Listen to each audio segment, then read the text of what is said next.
Hi. Welcome to Tips to Calm the Chaos with Tammy Spears. and Monica Koyu. Tammy, you want to tell us a little bit about yourself?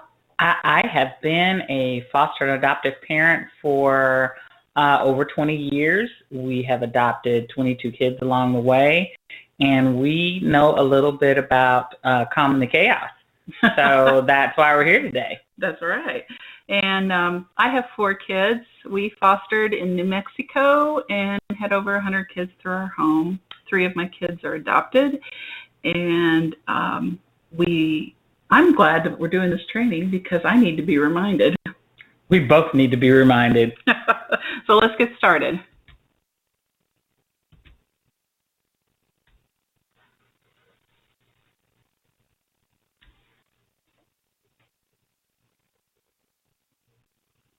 And there are people in this room who do have children, and there are people in this room who don't have children. And the people who don't have children, they think they know, don't they? They think they know. They know what it means to have children. Sometimes they chat about it, don't they, in their little couples? You know, oh, I'd love to start a family one day with you. It'd be lovely. You'd make a really good dad. Oh, I think you'd be an amazing mom. Wouldn't it be so lovely having little versions of you and me running around? I'd love to have a family. And you think you know what you're talking about. You have no idea. You have no idea what it's like. You have no idea how difficult things will become in your life. Things that you don't even consider to be things will become nearly impossible when you have children. I'm talking about things like leaving the house, for example. This is how people without children leave the house. Shall we leave the house? Yes.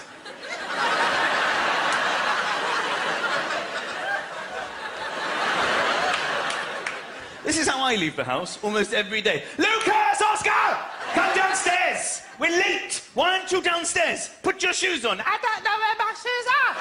Put your shoes on. Go and find your shoes. Where did you see them last? On my feet. After that, get your shoes on. Come here, come here. Arms up, arms in, arms in, arms up, arms in. That's my wife. She's so tired, she can't dress herself. Arms in, what arms, darling? Where are we going? I want to go to bed. Where are we going, darling? Darling, you've got Lucas's shoes on your hands. I found your shoes, darling. You put your shoes on. Where's Ozzy? Come downstairs! We're late!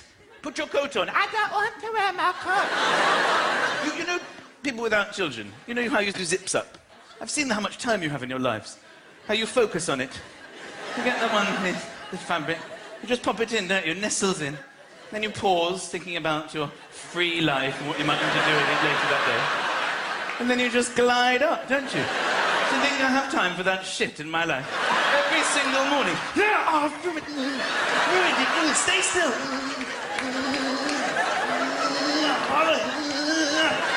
You're gonna have to put another coat on. I can't. I've ruined this zip. I'm sorry. I've made the situation worse. Ozzy! My 3-year-old will never come downstairs. The only way to get him to leave the house is we have to bluff. We have to pretend that we're leaving without him. It's the only way it'll work. We have to all go, bye-bye, Ozzy. We're all going then. We're all going. My other son loves it, the 6-year-old. We're leaving Ozzy. We're going to stay here. I hate him. Don't be so rude about your brother. Say goodbye. We're not really leaving. We're pretending to leave, okay? Say goodbye. Bye-bye. Bye-bye, Ozzy. Bye-bye. But he doesn't care. He just goes, bye-bye. Then we have to come back in and explain to him, we're not really leaving, darling. We love you. It's okay. I'll buy you something if you come. Will you come if I buy you something? This is every single time we leave the house. The other day, we're leaving the house, and I just had enough. I just said to my wife, I'm sorry, I can't do this. We're bluffing. We're saying bye-bye to him. Then my wife says, let's go and get him. I'm like, stop. No, I've had it. No, stop. I cannot go through this every single time we leave the house. It's driving me insane. Okay? I say we call his bluff. I think he has to learn a lesson. Okay? Let's go. Let's just go. Let's go to Corfu. Let's have a nice holiday. You've no idea what it's like. You childless people. You've no idea. Driving. You go driving. You drive in cars, don't you? Driving along. Yay. What's the biggest drama you have to put up with? Oh, it's a bit chilly. Oh, put the blower on. Oh, that's nice now. Oh, look, they've opened a new Carluccio. We should go there. We could go there any night. We could go there any night. Oh, what's this song? I love this one. Freedom! Freedom! I strap my children into the car. I work out what'll cut off the blood supply, then I ease it a bit. Stay there! We try and behave normally. Oh, what's this song? It's the wheels on the bus go ding, ding, ding, ding, ding, ding. Again! Look, there's a new Carluccio's there. We will never go there. The other day I was checking my children in the rearview mirror to see that they're safe. We're on the motorway, okay? You just angle it to check that they're both okay because, you know, you're looking after them. Neither of them were there. They had both wound the windows down and had their heads on the motorway out of the window. Yay! Both of them, either side. Yay! My wife and I just lost it. They can't hear us. They're having the times of their lives. Yeah! Daddy! What you said, Daddy? On the motorway, going 80 miles an hour, I had to stick my head out of my window to try and communicate with my child. Get in the car! What are you saying? My wife's doing it too. Get in the car! What is it, Mummy? All four of us had our heads out of the window.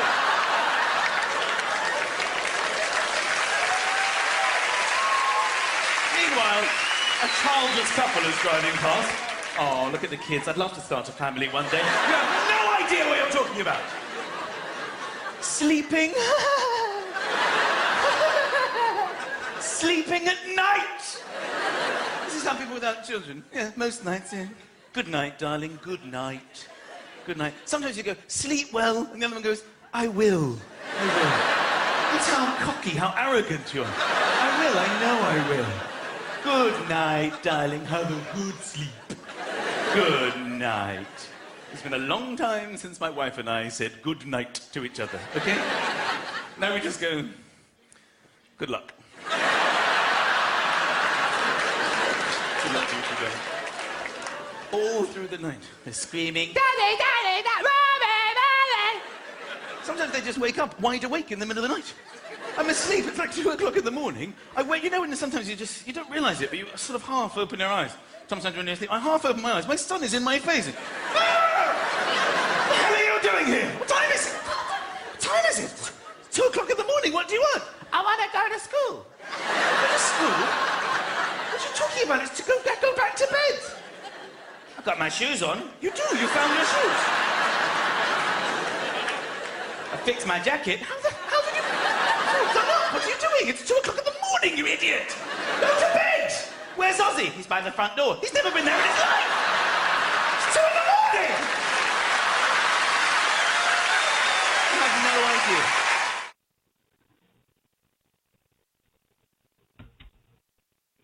He is so hysterical. That was great. So, let's say the obvious statement. Being a parent, being especially foster or adoptive parent, can be really stressful. And I think one of the big things is being unaware of our own issues can really hurt our kids if we're not careful.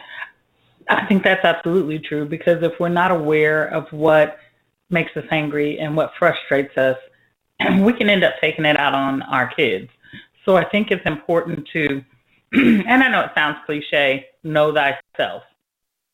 Because if you don't, and you don't know what your triggers are, your kids will find them for you.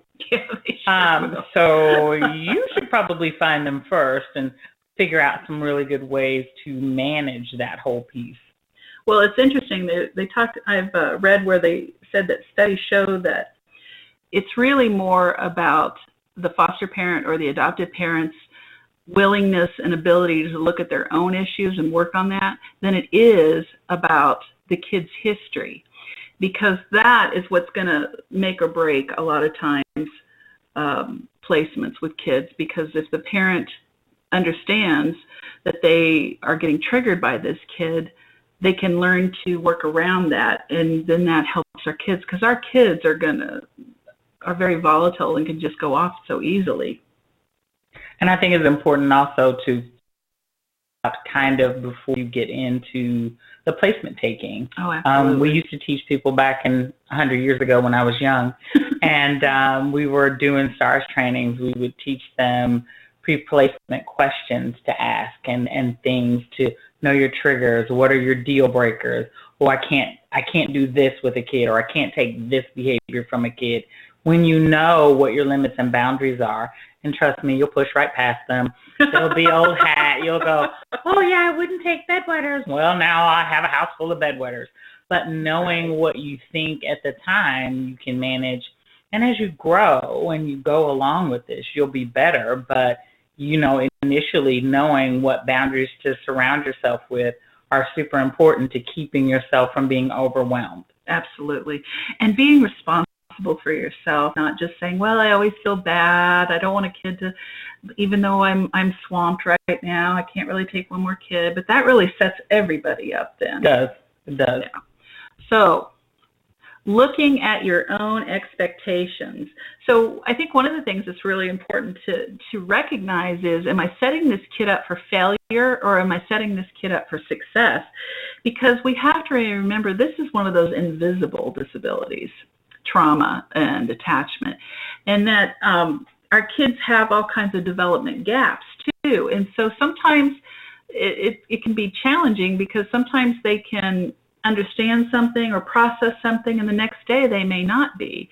They can be more of an emotional 2-year-old when they're 15 or something if they're having a hard time.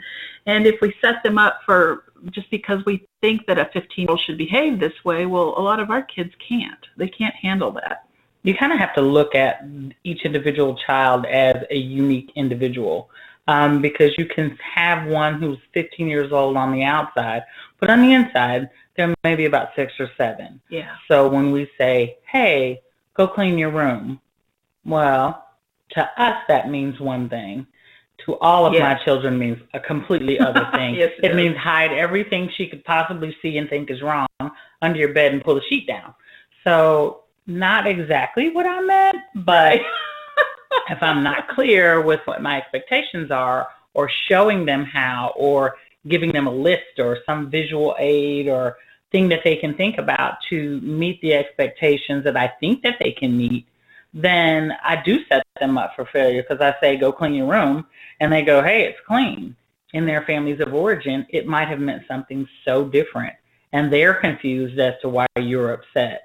So, yeah, that's absolutely a thing. So I think it's really important that we understand with kids, especially when they are dysregulated, because stress does a number on our kids. Or if they're regressing or they've had a hard day at school or whatever, when we tell them to go do something, it would be better if we could do it with them, because that's an opportunity. Our kids are full of developmental gaps, and that's an opportunity for you to be there to fill that gap back in. So we're going to watch a video by Michael Monroe from empoweredtoconnect.org, which is Dr. Karen Purvis.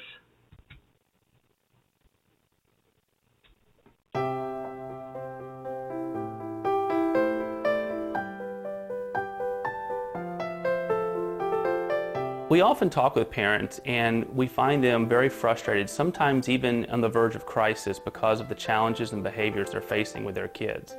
And while there are a number of principles and strategies that are highlighted in the Connected Child and that are focused on the Empowered to Connect website that can deal specifically with how to respond appropriately to those behaviors, I think it's important for parents to always keep in mind that we need to go back and look at a number of things, and one of those is our expectations. Expectations play a huge role in the adoption and foster care journey. I think oftentimes what we find is that we hear about some of the challenges and some of the behaviors and some of the issues that we're likely to face along this journey early on. We hear about them, we may even read about them, we may go to trainings and conferences and really get a lot of information, but somewhere along the way, many times, and I know this has been true for Amy and I, we filter those out. We simply make the logical decision in our own mind, that's not going to happen to me. And so we go down a series of steps where we begin to form very solid expectations about what life and what this journey is going to look like for us based on filtered information. The reality is that when we adopt a child from a hard place, when we adopt a child who's experienced loss and trauma or abuse or neglect, which is all of our kids who've come into our family through adoption and foster care, we need to have the appropriate expectations.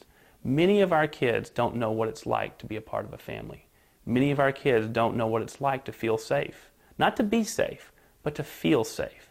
Many of our kids don't know what it's like to have a voice and to be able to use that voice and to be able to have that voice heard and responded to in a loving and nurturing way.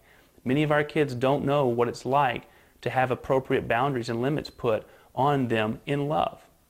And yet, many of us fail to expect that our kids don't know those things. And therefore, when they don't respond the way we expect them to, we're surprised. And we quickly become frustrated.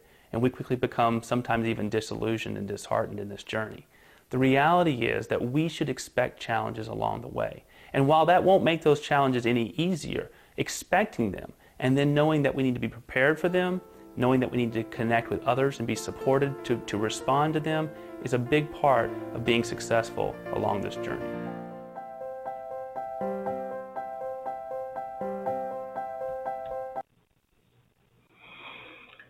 Yeah, that's really good, because I know Mama Bear who protects the kids becomes a Mama Bear when I constantly am asking the kids to do something and it's not getting done.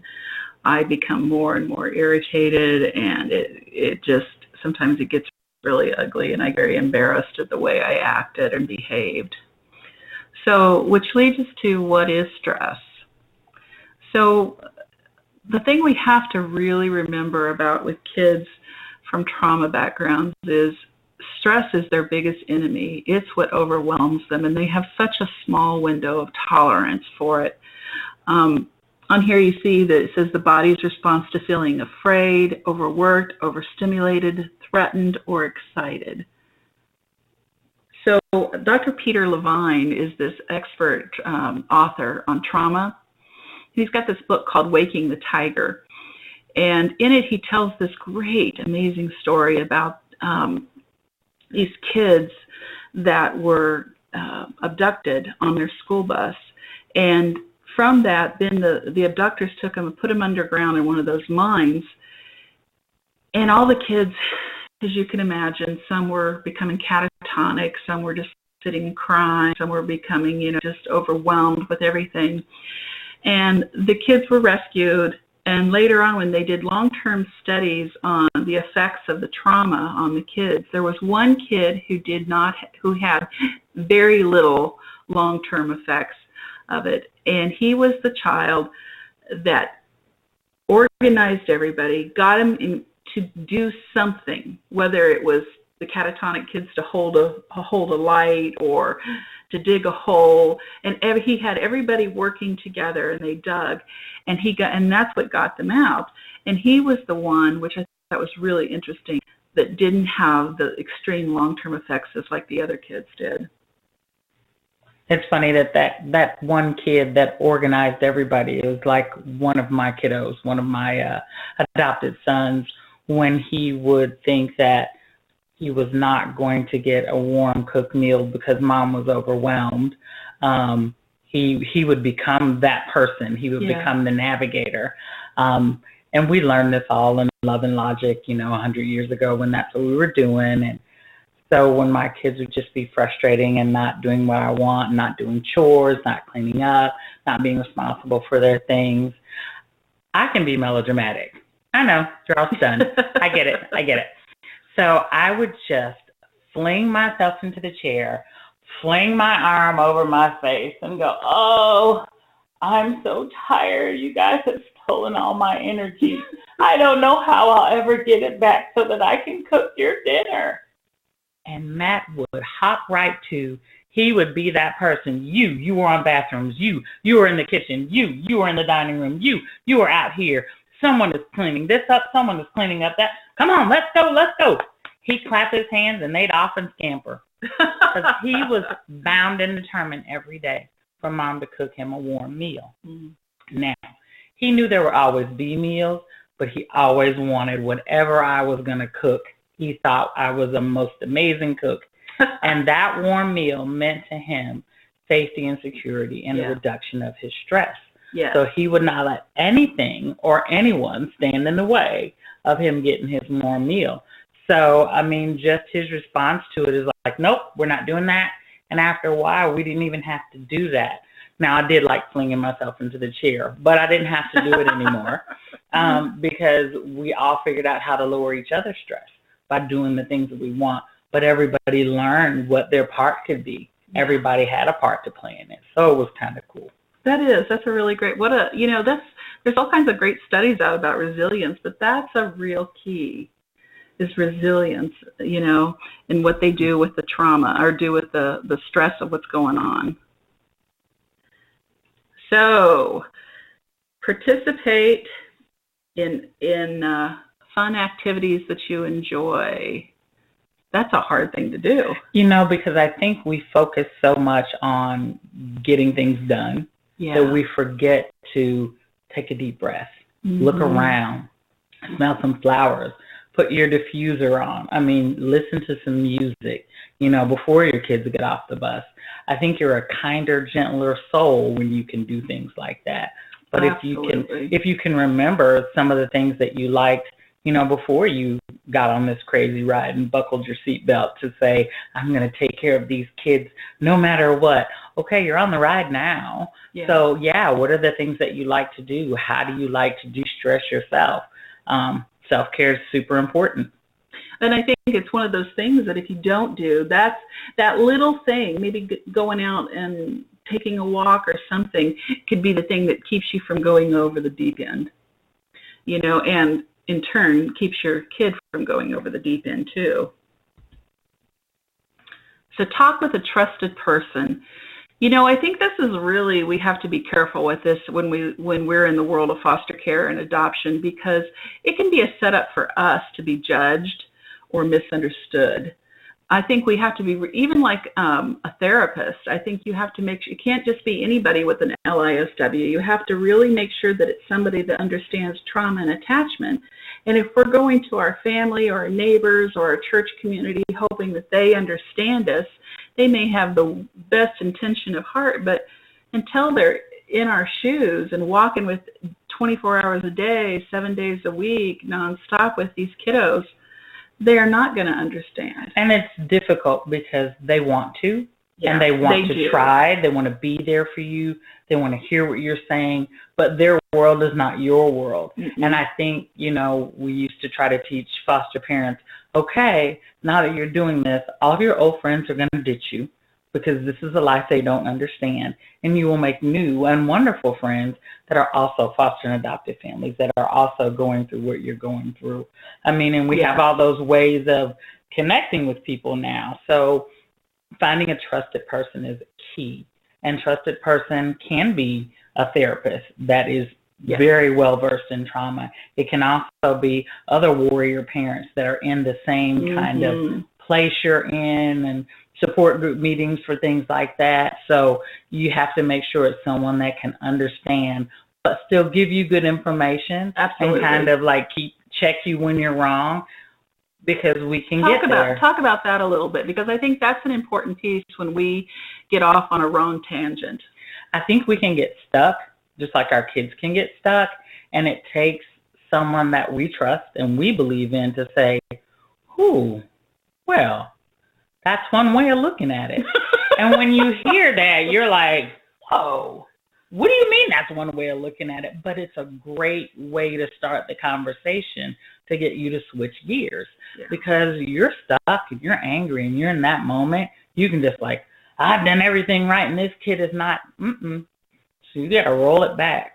Because it's really easy to feel justified. Absolutely. And it just takes us into bitterness. And that's not where you want it to be, and that's certainly not where you want to be for your child. So you really want to go, okay, what does this mean? Where does this come from? What need are they trying to get met by doing this thing, whatever this thing is that we're unhappy with? Yeah. And hearing somebody go, my kid did that. They were trying to get this. Yeah. So they were trying to get that from the situation. So when you look at it that way, you go, I think I can fix that without having to go through all of the angriness that we were going through before. So, well, you're talking about being reflective and taking responsibility for yourself. And I think that is one of the big keys, is when I'm working with families doing parent coaching, is I'm looking for them to be able to reflect back on their behaviors and how that, and connected that to old patterns, that it's not getting them what they want. It's certainly not getting what the kid needs, and it just leaves everybody feeling very defeated. I think that it takes a long walk in this to get to the point where you can be as reflective as you need to be. Maybe it's because I'm 100 years old now. I can see, looking back, how I could have done that better had I known then what I know now. So it's really important that not only that we improve our skills, but that we talk to each other. Absolutely. So we can kind of get another person's perspective. And that can maybe be the thing that tips you into, wow, yeah, I was stuck there too. I'm still stuck there. Right. And so you can figure out, okay, how did she say she got out? Okay, I'm going to try that. I'm going to see if that works. I'm going to see if that works. And even if it doesn't work right away, keep at it. Don't give up, because the better you can monitor yourself and regulate yourself, you're setting that great example for your kids. Even when I'm frustrated, I get to choose how I'm going to respond. Yeah, and they are watching. Oh, absolutely. Oh, my goodness, they're watching. And I'm telling you, I've got a hair trigger on some things. And I think I'm just getting to a place where I'm like, yeah, that might have really set me off on a tangent. Life is too short, and your babies need you so much. You got to do your very best to be as calm and modulated as you can be so that they can figure out, I can have big feelings, but it's how I respond to them that's going to matter. Yeah. And, going to support groups is such an important piece, because I don't know how many times I've heard parents leave and say, oh, my gosh, I feel so much better. Or even, well, I thought my kid was bad, but woo-wee, is it nothing compared to theirs? My baby sounds great right now. Great right now. Perspective. It brings perspective, So the other thing I want to say before we move on is it's really important for you guys to come to the support groups we have. Depending on what location you're at, there's these great no-cost support groups. I know childcare is an issue, but there are ways around that. So let's go ahead and move on. Ooh, this is one of my favorites. This is a big one, and I think it's one that you need to sit back and read and dig in and kind of internalize, because it's easy for us to vilify instead of be open to what's truly going on. We have a hard life as foster and adoptive families, and we are judged, and we are not treated as equals, and we have all these things. Those are grown-up things. Right. And you got to be super careful not to bleed that into parent-child things. Yes. So absolutely. Well, I think so. If we're not being completely clear, so if I hear somebody talking, or if I'm talking, so let's just say me. Say I'm talking to Tammy, and I'm so frustrated with one of my kids, and I start, they're just a blankety blank, and they're so awful, and they're just out to get me, and blah blah blah. And every time I talk to Tammy, I have the same kind of theme going on, and this spitting of bitterness kind of thing that happens. That's vilifying. The kid's a villain. We have to keep in mind these kids do some awful things, but some of them are really wounded. And venting is more like, gosh, Tammy, I'm so frustrated with this kid right now. I know they're hurting, and I'm not handling it very good. And I feel like such a failure, and blah, blah, blah. The thing is with this is perspective becomes your truth. absolutely. And that's how you will see that kid. And if you see that kid as evil, that's exactly what that child will strive to become, because our kids are apt to live up to whatever we call them. And especially attachment kids, they don't get social interactions. And so they're looking at you. First of all, they're sponges to soak up all of your energy. And then they're looking at you to figure out their identity. Mm-hmm. What is my worth? Yeah. You know, and it's if you can switch from vilify to just venting, what's going on, you give the other person that you're talking to an opportunity to give you different perspective. Yeah. Or to give you ideas. Because if you're just telling me this kid is awful and this kid is terrible and there's no opening for me to say, hey, well, have you tried this, or have you done this thing, or have you done that thing? There's no opportunity for learning when you vilify. Right. Now, I get it, because I've had some of the toughest kids in Jackson County for lots of years in my home. But if you can move past what they do and how they do and get to the core of how do I change that, you have to flip that. And it's really, really important that you get to that point where you can flip it. But how do I help change that? I'm super frustrated. He does this every day, da-da-da-da-da. And you can't hear anyone else's voice. There may have been people all along trying to tell you, hey, well, you know, there's a brain science behind why they're doing that thing. I read an article the other day about your child may not remember being hungry, but his brain does. Yes.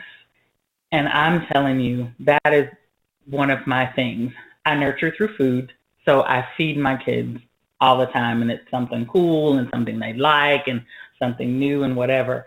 And I have a kid that will just eat and eat and eat until he's sick, and drive me crazy because it's like, you're not hungry. And he doesn't realize he's not hungry. Right. He doesn't understand that his brain, when he was super little, said, hey, you better eat everything you can.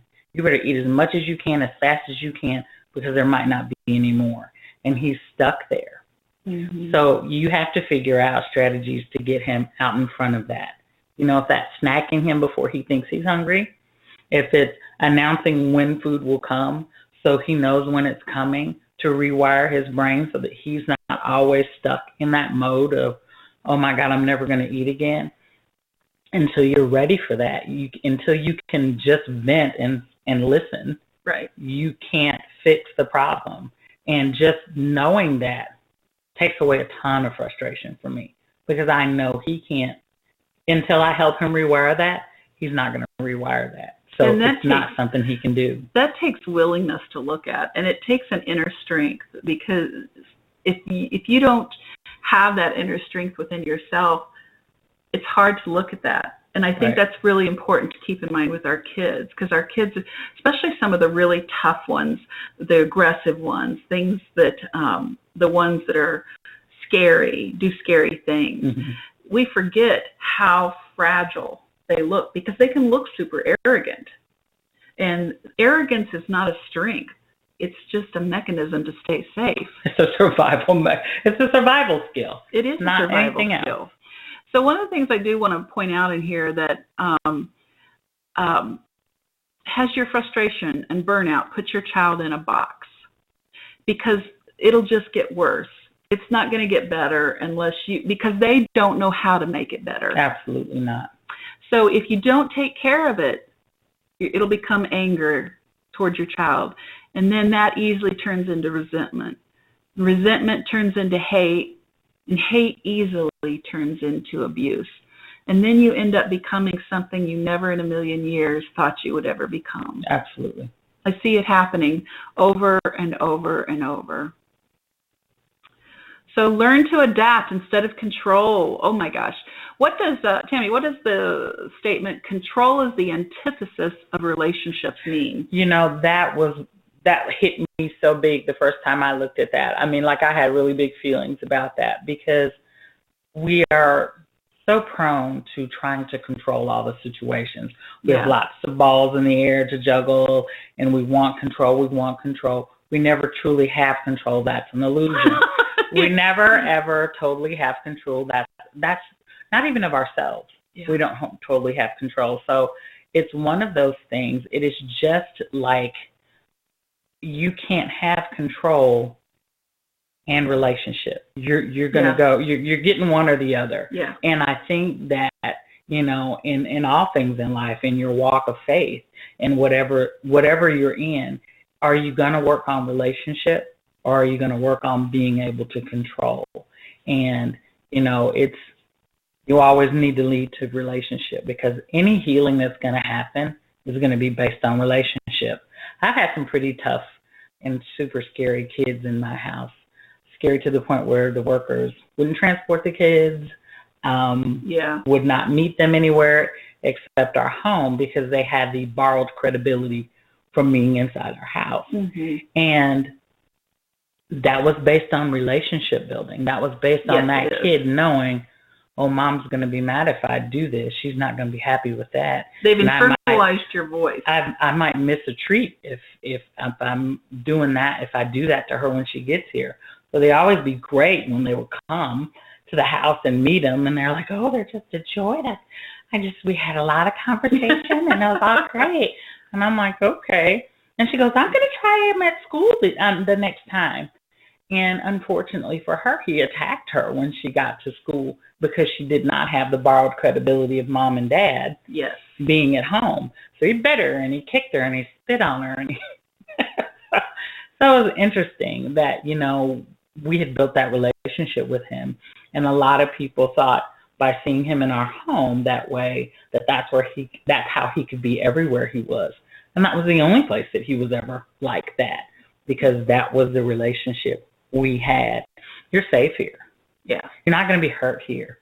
Even if you're being unreasonable or not easy to be around, we're still going to keep safe. Yeah, they can release their grip of trying to control us. And I think that's one of the things when I'm dealing with a controlling kid, I know exactly they're feeling very out of control. Mm-hmm. It's kind of upside down parenting in a lot of ways. The thing that we have to keep in mind is when we're feeling out of control, for me, looks like when the kid is being a smart aleck in front of people that I don't always feel real safe with. And it makes me feel like, oh gosh, I don't know what I'm doing, or, I can't handle this. This kid's making me look stupid, those kinds of things, worrying what other people think kinds of things. And what ends up happening is I become more rigid, mm-hmm. and the more control. And then with my rigidity, the kid starts reacting out, and then I get punitive and I start taking away all their things and all that has nothing to do with what's going on. It's just I'm spitballing top of my head. Oh, you're going to be smart with me, are you? Yeah. Well, let me show you. Yeah. I got your number, buddy. And instead, you have to give them some control. You have to say, all right, we're going to do this. Now, here's where you come in. You can do this now when I'm asking you to, mm-hmm. and then we can move right on. Or we can wait until you're ready. You might miss this and you might miss that, but we'll wait until you're ready. You let me know which way you want to go. You got about 5 minutes to give me your answer. And you can walk away and go, oof, I don't know if it was worth all that, because I think there's something. Dad said he was going somewhere, and I think I want to go, so I probably better go tell him my answer now. No, I'm going to go ahead and do what you asked me to do right now, and then so I can be ready to go when Dad leaves. All right. Well, I'm glad you got this all under control. Do you need any help from me? No? Okay. We're good. Because they've not ever had any control over anything in their life. Right. And they still don't. And they have even less now. Absolutely, because there's so many more people that have so many more rules and regulations that we have to follow. You have this multidisciplinary team that gets to decide their life. Yeah. So they still don't have any control. But you have to give them some so that they can learn as they go towards adulthood. You're going to be held responsible for stuff. This is the control I want you to learn how to manage now. So it's important to just give away the illusion of control. I've learned this with my littles, hard and heavy. You're not in control, and they're not in control. So you set the limits, you set the boundaries, and give them the opportunities where they can manage to have control over a situation, have a decision-making power. But ultimately, you can't control them, but you can build your relationship so that it's important to them for you to do things the way that you're being asked. And I think that this is a touchy one, especially with really difficult kids. They're going to dig their feet in and they're going to ride it out. Like things like lying and stealing, and parents, that is one of parents' biggest triggers. Absolutely. Is the lying and stealing stuff. But kids will dig their feet in and they'll make you feel like you're crazy. And if you try to control that and try to set those limits tight around them and say, you're not going to do anything until you tell me the truth. that's just getting more and more rigid. And what that says is you're feeling out of control. You're feeling, the parent is. And the more you take away, it's just because you're at a loss of what to do. It's not a healing component. And there'll be other DVDs and trainings out there. There's lots of videos and clips out there on therapeutic parenting with lying and stuff, because we're not going to get deep into that today. But the control is a really thing. Be aware of when your triggers are getting louder and louder in your head. Be aware of what that feels like in your body and what it looks like in your behavior. That's the only way you're going to be able to teach your kids how to recognize theirs, is when they see you recognizing yours. And that's an important skill for us as parents to take in and be ready to manage and navigate. It's perfectly okay to go, I'm going to have to do something about this. Yes. But not right now. But just not right now. Is maybe not a good time. I'm going to think about this, and I'm going to get back to you before the night's over and tell you what I think we need to do moving forward. And I'm going to, ask you what your thoughts are, and then I'm going to decide. Oh, I never try to work through a problem when my kids are dysregulated. Mm-hmm. Or you. Or me. Oh, my gosh. Or me. I'm glad you said that, because I've said to my kids, they've come to me and say, I'm ready to talk, and I'm like, I love you, and I've got my hand out, flat hand out in the air kind of thing, and I'll say, I love you, but I'm not there yet. I need a little more time. I promise we'll talk about it, but I need some time to calm down. And I've told my kids, that's part of a relationship, is the giving and the taking and respecting each other's limits and times and stuff too. Because they don't get it. No, they don't. They don't get it. But they can. They can learn. They can learn. Absolutely. Oh, this is one of my favorites. Remember to laugh. And I'm pretty funny, so that's and one of my, and very humble. Did you hear the humility in my voice when I said that? Gripping. I love laughing. I think laughter is like the best medicine in the entire world. It is one of those things that if you can laugh, like a deep belly laugh, throw your head back, your mouth wide open, your eyes are going in, and the tears are starting to well up in your eyes.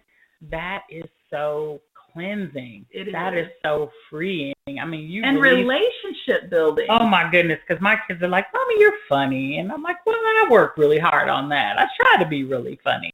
But it's important that they can be comfortable laughing in your presence, because that's a vulnerability too, to laugh in front of someone. Yeah, and they're not laughing at them. Because a really wounded kid will take it that way. Right, you're laughing at me. But my kids know Mommy's laughing because she's silly. Yeah. She just made a silly joke, and they're laughing with me. Did that take time? It did take time, because my kids are very, from hard places, are very, very sensitive to, you're making fun of me, you're making fun of me, you're making fun of me, and you're like, oh, honey, not today. Today it's Mommy's day. It make fun of Mommy day. It's not your day. It's not your time right now. With nice words, though. Yes. Well, with only nice words, because they're little and they will repeat everything you say in public. So we don't want them to get careful. So, but I mean, laughing and showing them that you can laugh and be vulnerable helps them laugh and be vulnerable. It builds strength. It builds inner strength. My kiddo that goes to the alternative school really, really struggles with people saying stuff. You said something about me. You talking about my mama. I said, oh, honey, they don't know me. They really have some good stories to tell, because they'd be funny stories. And he's just like, he was making fun of my hairline. And I said, oh, honey, you know what you should have said? That is super funny. And he was just like, and just stop right there? Yeah, just stop right there. And I said, he won't have anything else to say. And it was just use that humor. Yeah. Lighten your spirit. You can laugh. It's okay. Because he was trying to be funny. He just wanted it to be at your expense. But if you can laugh too, you're all done. We had a situation one time where my 4 kids, this is when they were quite a bit younger, we were all at the grocery store. And my oldest daughter, she's always been tall on a beanpole. And really pretty. And this girl walks up to her out of nowhere and looks and says, you're fat and ugly. And we were all like, oh my gosh. And it was so funny watching the kids gear up, pumping up, ready for a fight. And so I got them all out to the car, and we were talking about what had happened, and I said, you know what we need to do? And I said, we need to all be wild animals and growl and roar at her. Now, granted, they were younger then. And so I said, I'm going to be a Black Panther. And I said, who are you going to be? And so they all told me different animals that they were going to be. And so I said, okay, we're going to count to 3, and we're going to growl at that mean girl. We're going to growl in her face loud and hard. And so we all went, rah! And the kids were just laughing. And we took and I watched her body position and her body, the demeanor of herself change from humped over shoulders to looking down to shoulders back, chest out, head up, and she was not a victim. Changed her perspective. It changed her that one thing. Yep.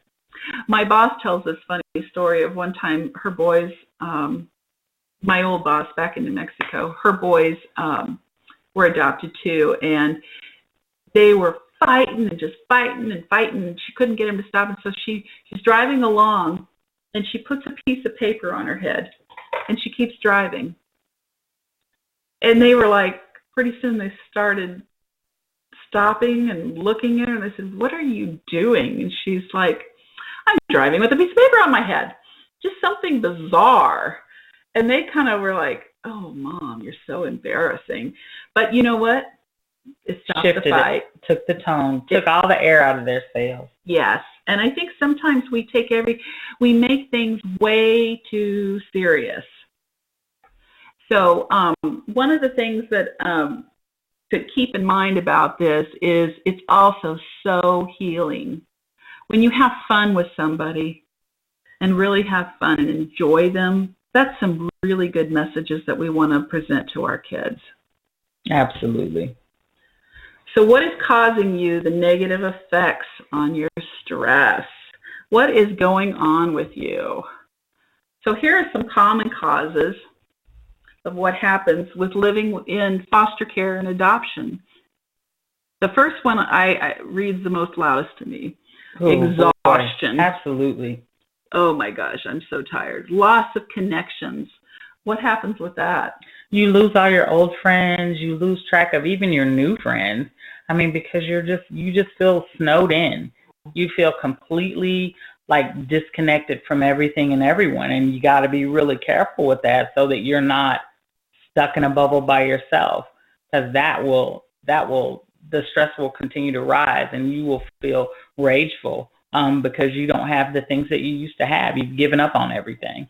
Yeah, and then we get more controlling, Right. So then we're mad about the lack of control, and then the lack of control is causing us high anxiety. So it's like one thing kind of loops into the other, and you just kind of feel like, oh, Lord, I'm never going to get out of this hole. Yeah, and we have to be very intentional. So what can you do to minimize the stress? This is a huge piece, because one of the first things people say is, I don't have time. There's no way. Nobody wants to watch my kid. Nobody does this.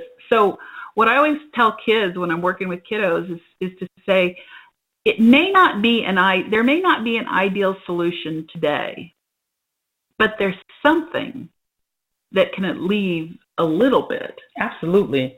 Like, you might not be able to get out of the house for date night, but the 35 minutes after they've been asleep, you can declare date time. Right. And you can watch one 30-minute show that you guys both enjoy with nobody going, Mommy, Mommy, Mommy, Mommy.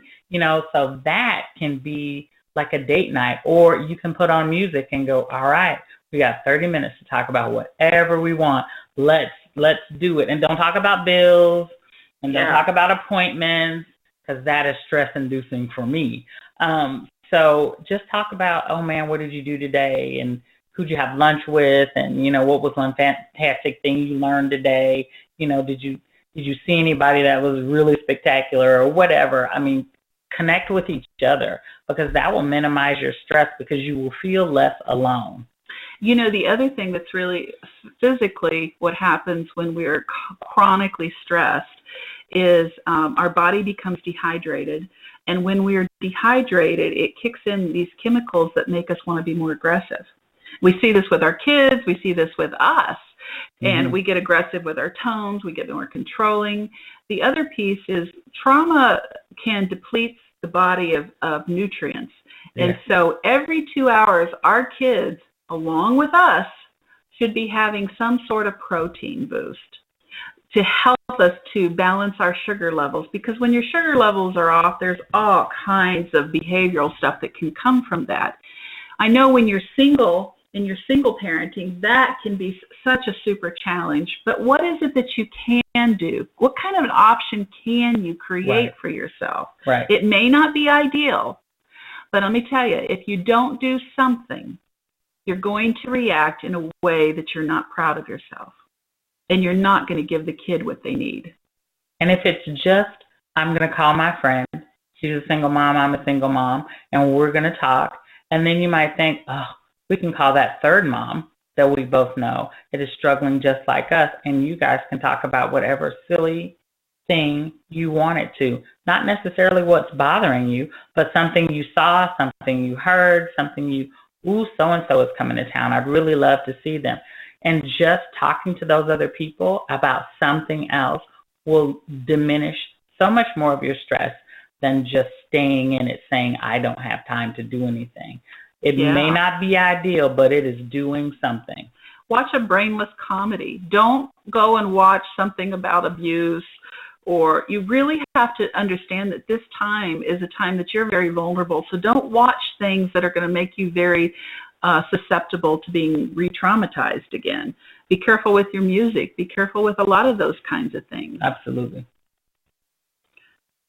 Okay, so holding positive thoughts rather than succumbing to a negative one can help it maintain a positive attitude. Try to think positive about yourself. Surround yourself with positive, inspiring people can help elevate your mood. And you know, this sounds so corny and ridiculous, but I'm telling you, the way we have to bring our thoughts into captive. We have to figure out what we're grateful for, because that changes our mindset and it rewires our brain, and it helps us to stay engaged and to see options out there and to see beauty in the midst of evil, because a lot of times it's what it feels like we're dealing with. And it feels so personal, and it feels so intentional on their part. And you just have to get to the point where you do know that it is not intentional on their part, even though it feels like it is. No one would want to do that. No one would do that. And their kids, they don't have any control. Heck, they can't even control their manners at the table. So they absolutely are not masterminding your downfall. So it's going to be important for you to regulate yourself so that they can see how it's done. Absolutely. So this is our last slide of the show, of our show. I had the Tammy and Monica. The Tammy and Monica show. This is what I call a character train, and you choose what is driving the train. You choose. So the three things I want us to think about is your character, who you choose to be, your behaviors, and your feelings. A lot of times, feelings are what's driving people. When we're reacting, when our kids are reacting, it's their feelings that are driving the train, and then the behaviors follow. So if I'm just in a really bad place and I'm just reacting all over the place, and this is not to make you feel bad, this is just to have awareness of what's going on. And so my feelings are driving the train, I'm going to start behaving that way. And then my character is the last thing, and I become very ashamed of myself or become something I never thought of. But if character is leading, it's kind of like, you know, I've had a lot of kids through my house, and when I have a really tough kid that maybe that this is a personality that you would never even be friends with in the first place, you normally wouldn't even like, so you really can't stand this person. If I'm letting my feelings lead the way and I start behaving that way, that kid's not getting any good stuff to heal. Right. But if I choose, and believe me, I have been there more than I care to admit, that today I'm going to treat this kid with love and respect. I'm going to love this kid in a way they can handle. And then my behaviors start changing. And I'm going to behave in loving, kind ways. And then the feelings will follow. It may take a long time, but the feelings will follow. There are all kinds of studies about oxytocin, which is the love hormone. And we get that through touch. We get that through meaningful looks in their eye. We get that through a lot of different ways that our kids have never had in a healthy way. So I just wanted to share this one last story before we come to a close about these friends of ours that were this couple, and they've been very successful, and they raised very successful kids. It's kind of sickening. Not us, people, not us. I wanted to call them Ken and Barbie, but anyway. So he was a very successful businessman, and he kissed her goodbye one morning and said, "I love you," and starts driving off and realizes he doesn't love her anymore. He's not in love. And so he went to his character and he said, and this is a true story, he went to his character and he said to himself, "Who do I choose to be today?" And he called her and he canceled everything, and he went home and they sat down and talked. And first of all, he spoke to her the truth in kindness. He didn't just blame her and blast her. He didn't vilify her. And he took his responsibility, but he did say, "I'm not in love anymore." And she, of course, started crying, and she said, "I'm not been in love with you for a long time either." And they both decided to drive their train with their character. And they talked for a very long time about what meant love to each other. And they said they started treating each other that way, and purposefully, intentionally. And they said it took about 9-12 months, but they said the feelings came back stronger and more passionate than ever before. And they're still going strong to this day. And that was probably 10-15 years ago. And it's easier when it's, reciprocal relationship. But when it's our kids, it's tough.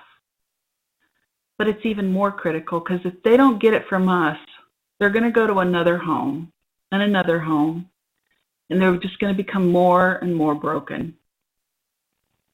So it's just important that you recognize that if you, it's almost like if you think it, you can be it. It's one of those things where you have to decide, and it's very easy for us. I know for myself, it is very, very difficult to shift my perspective sometimes, because we've been in it for a long time and we've gone through a lot of hard times. We've been through a lot of stuff.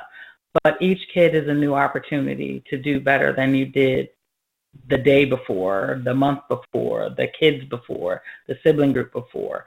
So if you allow your character to set you up, to lead the way, to say, all right, this is how I'm feeling, but it's not how I have to behave, and it's not who I am as a person. All right, I got to do something different. Then do something different. You decide who's driving the train. Thank you all for coming, and we'll see you again soon. Bye-bye.